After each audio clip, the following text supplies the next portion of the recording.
मेरे बच्चे, कैसे हो तुम? मैं तुम्हारी माँ काली आज तुम्हारे लिए एक बहुत ही खास और महत्वपूर्ण संदेश लेकर आई हूँ। अगर तुम्हें मेरा यह दिव्य संदेश इसी क्षण प्राप्त हो रहा है, तो यह संदेश तुम्हारे लिए ही है। इस संदेश को अंत तक ध्यानपूर्वक पूरा सुनना। मेरे बच्चे, इसे बीच में छोड़ने की गलती मत करना, अन्यथा बहुत कुछ छूट सकता है। तुम्हारे शत्रुओं के बीच युद्ध हो रहा है।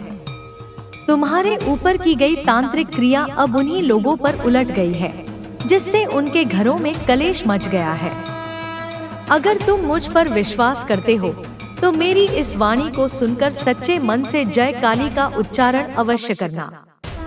मेरे बच्चे, तुम्हारे शत्रु अब आपस में ही लड़ रहे हैं। उनके बीच तनाव उत्पन्न हो चुका है और वे अलगाव की ओर बढ़ रहे हैं। जैसा कि मैं देख पा रही हूँ, यदि तुम सच्चे मन से माता महाकाली की शरण में आकर जय महाकाली लिख सकते हो, तो ऐसा अवश्य करो।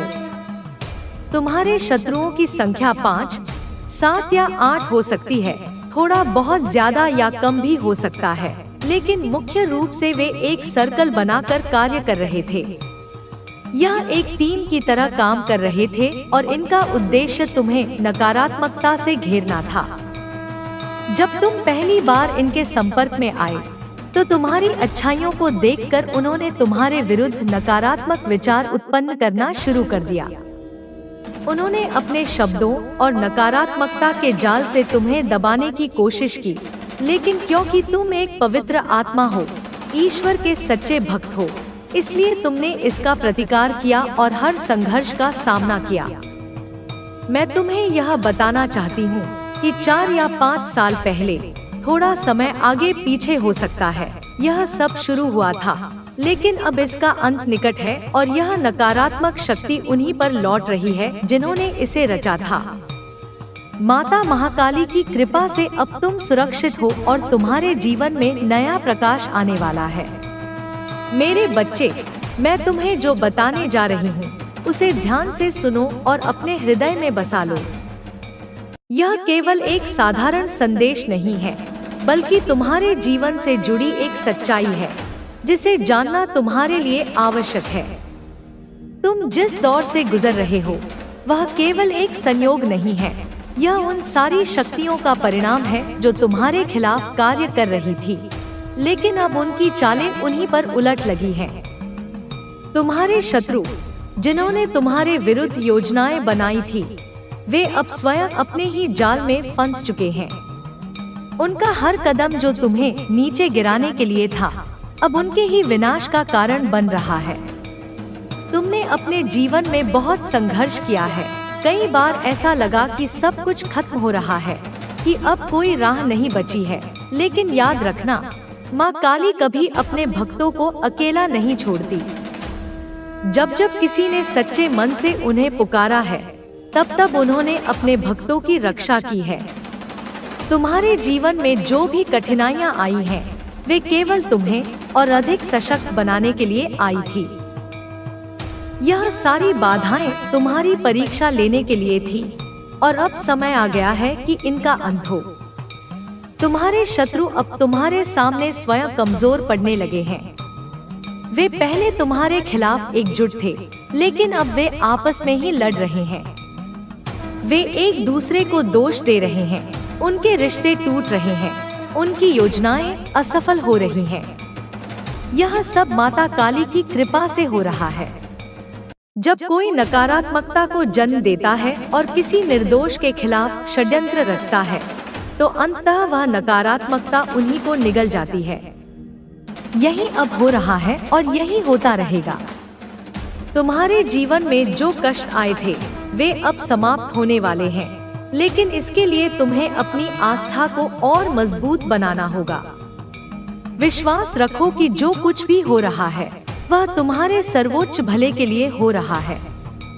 तुम्हें अपने मन में कोई संदेह नहीं रखना चाहिए। शत्रु कितने भी प्रयास कर लें, वे तुम्हें नुकसान नहीं पहुंचा सकते, क्योंकि अब माता काली स्वयं तुम्हारी रक्षा कर रही हैं। तुम्हारे अंदर अपार शक्ति है, जिसे शायद तुमने अभी तक पूरी तरह से पहचाना नहीं है। लेकिन अब समय आ गया है कि तुम अपनी शक्ति को पहचानो और इसे जागृत करो। अपमान करते हैं, उनका जीवन कष्टों से भर जाता है। यही कारण है कि आज तुम्हारे परिवार को इन समस्याओं का सामना करना पड़ रहा है। लेकिन बच्चे, मैं तुम्हें यह बताना चाहती हूँ कि यह स्थिति स्थायी नहीं है। तुम्हारे पूर्वजों का आशीर्वाद वापस पाने का समय आ चुका है। तुम्हें केवल अपने कर्मों को सुधारने की जरूरत है। अपने पूर्वजों और देवताओं का सम्मान करना शुरू करो। उनसे माफी मांगो और अपने जीवन में अच्छे कर्मों को अपनाओ। बच्चे, तुम्हारे पूर्वजों ने तुम्हें माफ कर दिया है। वे अब तुम्हें अपने आशीर्वाद से नवाजने के लिए तैयार हैं।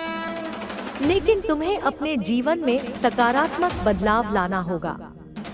तुम्हारे कर्मों के सुधार से ही तुम्हारे जीवन में सुख और समृद्धि लौटेगी। यह खजाना जो तुम्हारे पूर्वजों ने तुम्हारे लिए संचित किया था, तुम्हारे पास वापस आ सकता है। लेकिन इसके लिए तुम्हें अपने परिवार की गलतियों को सुधारना होगा और उन कर्मों को अपनाना होगा जो तुम्हें सही राह पर ले जाएं। बच्चे, यह समय है कि तुम अपने पूर्वजों और देवताओं के आशीर्वाद को अपने जीवन में वापस लाओ।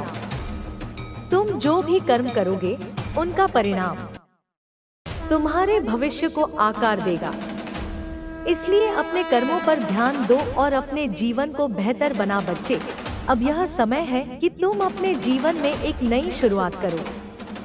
जो कुछ भी हुआ, उसे पीछे छोड़ दो और अपनी गलतियों को सुधारने का प्रयास करो। तुम्हारे पूर्वजों ने तुम्हें माफ कर दिया है और उनका आशीर्वाद धीरे धीरे तुम्हारी ओर वापस आने लगेगा। लेकिन इसके लिए तुम्हें कुछ कदम उठाने होंगे। सबसे पहले अपने पूर्वजों और देवताओं का सम्मान करो। उनके लिए घर में एक पूजा स्थल बनाओ और नियमित रूप से वहां पूजा अर्चना करो। यह स्थान तुम्हारे और तुम्हारे पूर्वजों के बीच एक सेतु का काम करेगा। वहां दिया जलाना और अपनी प्रार्थनाएं करना शुरू करो। दूसरी बात, अपने कर्मों को सुधारने की दिशा में कार्य करो।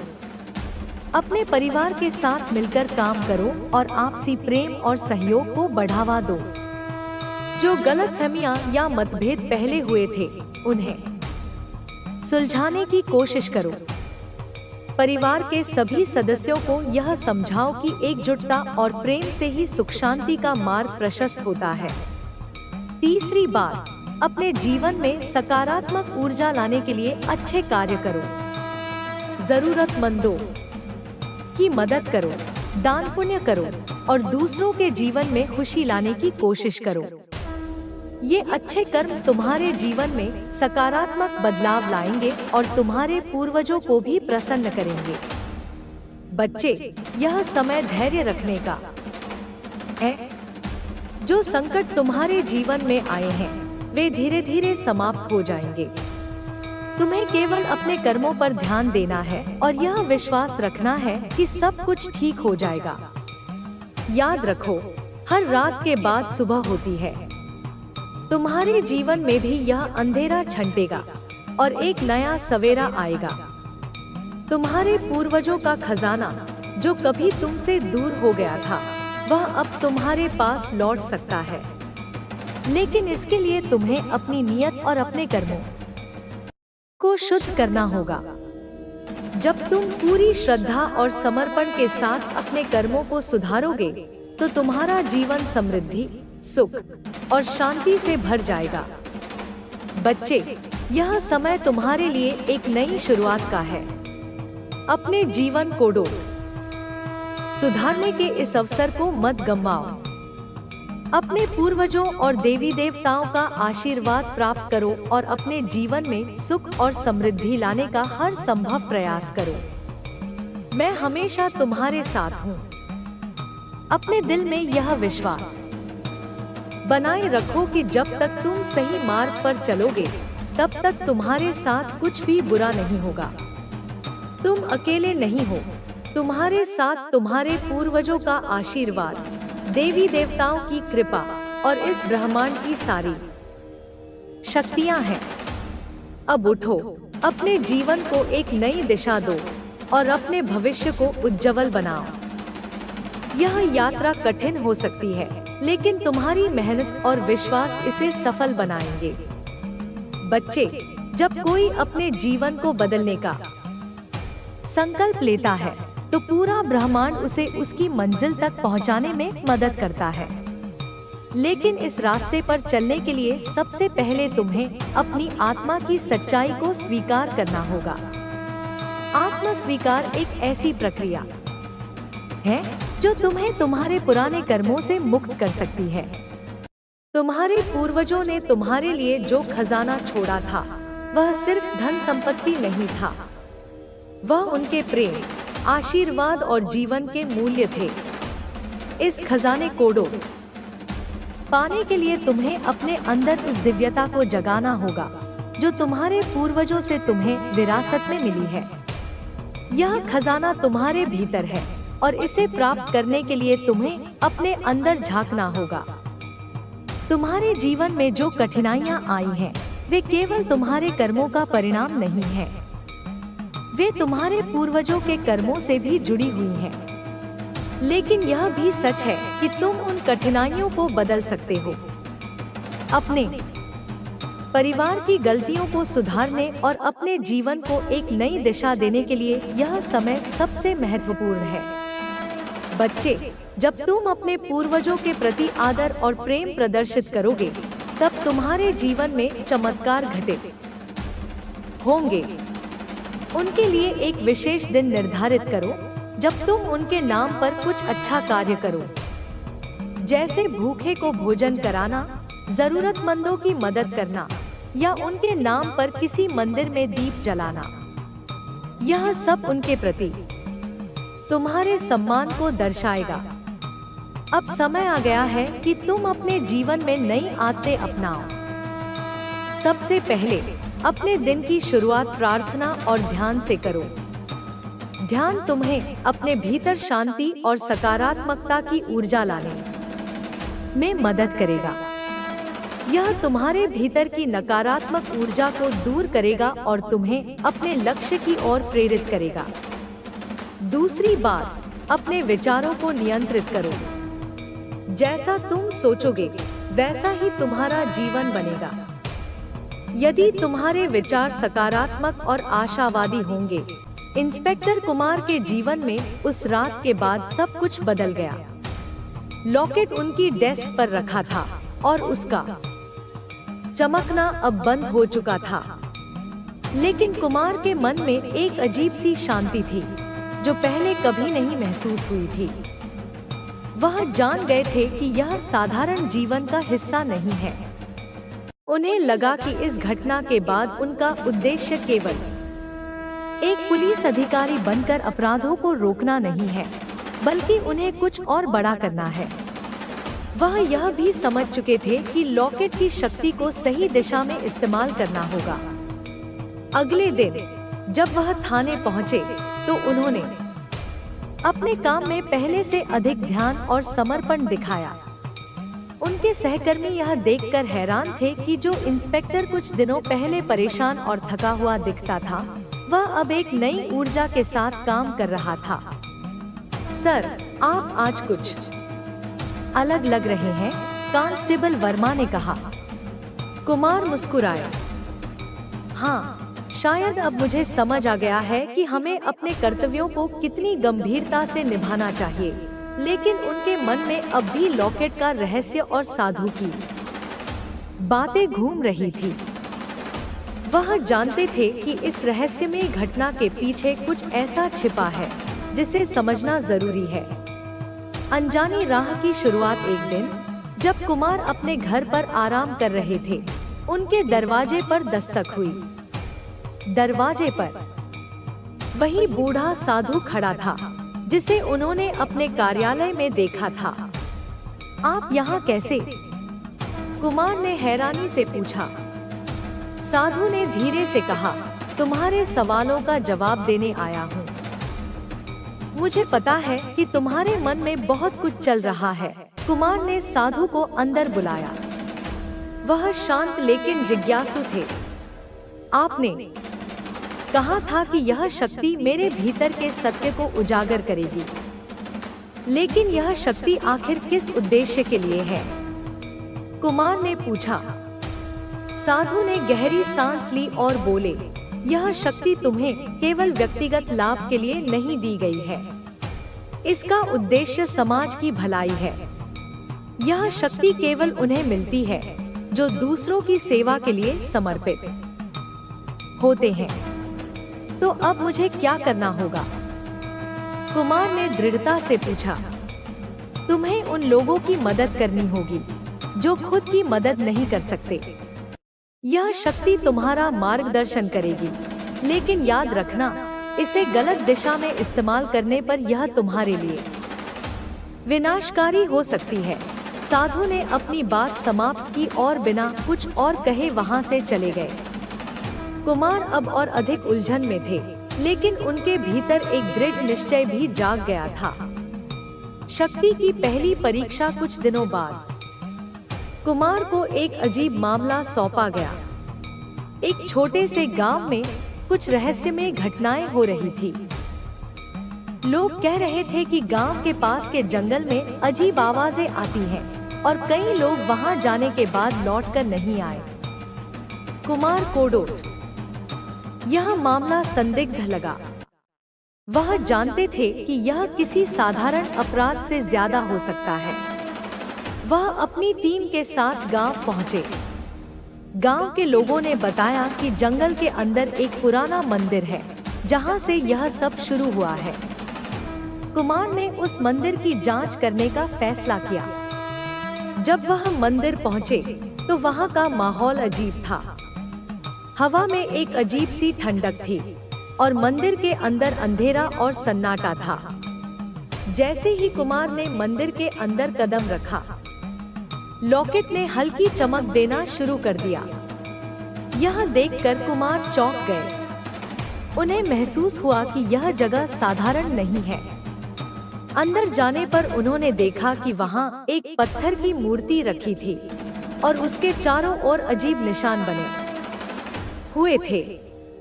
यह सब किसी प्राचीन अनुष्ठान का हिस्सा लग रहा था। तभी वहां एक तेज हवा चली और मंदिर के अंदर का माहौल और भी डरावना हो गया। कुमार ने अपनी बंदूक निकाल ली, लेकिन उन्हें महसूस हुआ कि यहाँ कोई शारीरिक बल काम नहीं आएगा। उन्होंने लॉकेट को अपने हाथ में लिया और उसकी तरफ ध्यान केंद्रित किया। अचानक उन्हें एक आवाज सुनाई दी, तुम यहाँ क्यों आए हो? यह आवाज किसी इंसान की नहीं थी। यह एक गूंज की तरह थी जो पूरे मंदिर में फैल गई। मैं यहाँ सच्चाई का पता लगाने आया हूँ, कुमार ने साहस के साथ कहा। आवाज ने फिर कहा, अगर तुम सच्चाई जानना चाहते हो तो तुम्हें अपने डर का सामना करना होगा। कुमार ने आंखें बंद की और महसूस किया कि वह फिर से उसी अजीब दुनिया में पहुंच गए हैं जहां उन्होंने पहले अपने भय और पछतावे का सामना किया था। इस बार उनके सामने एक और दृश्य उभरा। उन्होंने देखा कि एक बच्चा अंधेरे में खोया हुआ है और मदद के लिए चिल्ला रहा है। कुमार ने बच्चे के पास जाने की कोशिश की, लेकिन हर कदम पर उन्हें अजीब बाधाओं का सामना करना पड़ा। उन्होंने महसूस किया कि यह उनके धैर्य और साहस की परीक्षा है। उन्होंने खुद पर विश्वास रखा और बच्चे तक पहुंचने में कामयाब रहे। जैसे ही उन्होंने बच्चे को गले लगाया, दृश्य गायब हो गया और वह वापस मंदिर में आ गए। लॉकेट अब और भी तेज चमक रहा था। नए उद्देश्य की ओर कदम कुमार ने महसूस किया कि यह घटना उनके जीवन का एक नया अध्याय है, क्योंकि मैं चाहती हूँ कि जो मेरा बच्चा सीधे रास्ते पर चल रहा है, किसी भी रास्ते से होकर गुजरे, उसके रास्ते में कांटे नहीं आने चाहिए, क्योंकि उसके चलने का तरीका सीधा है तो उसका मार्ग भी सीधा होना चाहिए। उसका मन भोला है तो उसका जीवन भी साधारण होना चाहिए, क्योंकि जैसा मन होता है वैसा ही जीवन बन जाता है। मैं उसके लिए अर्थात तुम्हारे लिए यही बार बार माँ दुर्गा से बोल रही हूँ और माँ दुर्गा उसका कुछ और ही उत्तर दे रही हैं। वह मेरी हर बात को सुन तो रही हैं, लेकिन अपनी कुछ ऐसी बातें कह रही हैं जिन्हें सुनकर मुझे बहुत ही अजीब सा महसूस हो रहा है कि वह ऐसा कैसे कह सकती हैं। इसलिए मेरे बच्चे, तुम आज उनकी बातों को भी अवश्य सुनना, क्योंकि तुम जब उनकी बातों को सुनोगे तो आश्चर्य में पड़ जाओगे।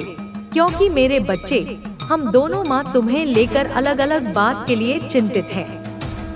मैं इस बात से सबसे ज्यादा चिंतित हूँ कि जो इस संसार में सबसे सीधा सादा भोला भाला रहता है, उसके जीवन में बहुत ज्यादा लोग जो कि छलावा करने का प्रयास करते हैं, उस बच्चे को बचाना मेरा परम कर्तव्य होता है। लेकिन मेरे बच्चे, कई बार तुम्हें खुद की बुद्धि का भी इस्तेमाल करना चाहिए कि यदि तुम इस संसार में जीतना चाहते हो और आगे जाना चाहते हो, तो इस संसार में तुम इतना समझ लो कि इस पृथ्वी पर बहुत लोग हैं जो तुम्हें पीछे धक्का देने की, जो तुम्हें पीछे धकेलने की कोशिश भरपूर करेंगे और तुम्हें उनसे आगे निकलने के लिए बुद्धि का प्रयोग करना होगा और इसके साथ थोड़ा तेज बनना होगा। क्योंकि मेरे बच्चे, भले तुमने जीवन को साधारण तरीके से जीते हो, किसी के साथ बेईमानी नहीं करते, छलावा नहीं करते, लेकिन लोगों से बचने के लिए तुम्हें अपनी बुद्धि को तेज करना ही होगा, क्योंकि तुम्हारा जीवन है। उसकी रक्षा करने के लिए तुम्हारा धर्म बनता है कि तुम अपनी बुद्धि को इस प्रकार से करोगे कि कोई भी व्यक्ति तुम्हें शीघ्र ही अपने जाल में ना फंसा पाए और ना ही अपनी बातों में लेकर तुम्हारे साथ ठगी कर पाए। क्योंकि मेरे बच्चे, इस संसार में जिस प्रकार से अच्छे लोग हैं, उसी प्रकार से ऐसे लोग भी भरे पड़े हैं जो दूसरों को छलावा से ठगते फिरते हैं। क्योंकि जीवन इतना छोटा नहीं है। तुम अभी से यदि कुछ बातों का स्मरण रखोगे तो आगे आने वाले जीवन में तुम्हें कभी भी ठोकर नहीं खानी पड़ेगी। क्योंकि मेरे बच्चे, मैं हमेशा यही चाहती हूँ कि तुम्हें तुम्हारे जीवन में कभी भी परेशानियों का सामना ना करना पड़े और ना ही कठिनाइयों का सामना तुम कभी भी करो। मेरे बच्चे, यह बात मैं इसलिए कह रही हूँ क्योंकि आगे जीवन में केवल धन को ही नहीं, बल्कि तुम्हारा विवाह यदि हो चुका है तो तुम पति पत्नी के रिश्ते में भी, और यदि तुम्हारा विवाह नहीं हुआ है तब तुम्हारा विवाह होगा। तब तुम दोनों के विवाह के बंधन में भी मुश्किलें आ खड़ी होंगी। यदि तुम सीधे सादे भोले भालेपन से जीवन को गुजारोगे तो किसी के साथ यदि गलत नहीं करते हो तो यह तो बहुत ही अच्छी बात है।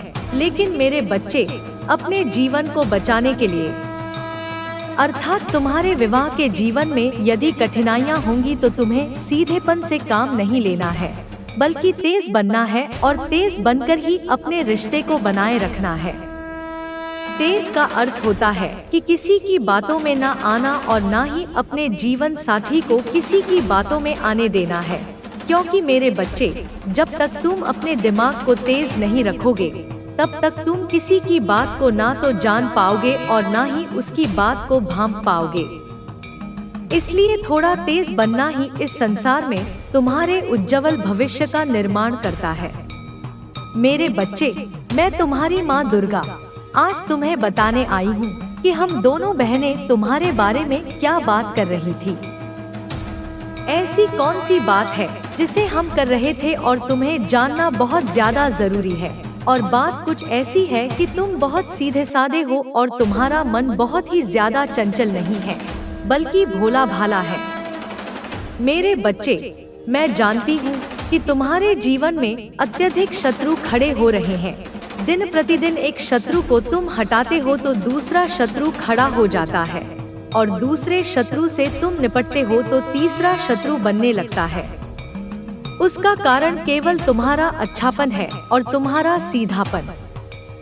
मेरे बच्चे, लोग तुम्हारा फायदा उठाना चाहते हैं और वह चाहते हैं कि तुम बर्बादी के कगार पर आ जाओ। लेकिन जब तक तुम्हारी माँ तुम्हारे साथ है तो तुम्हें किसी से डरने की आवश्यकता नहीं है और ना ही घबराने की।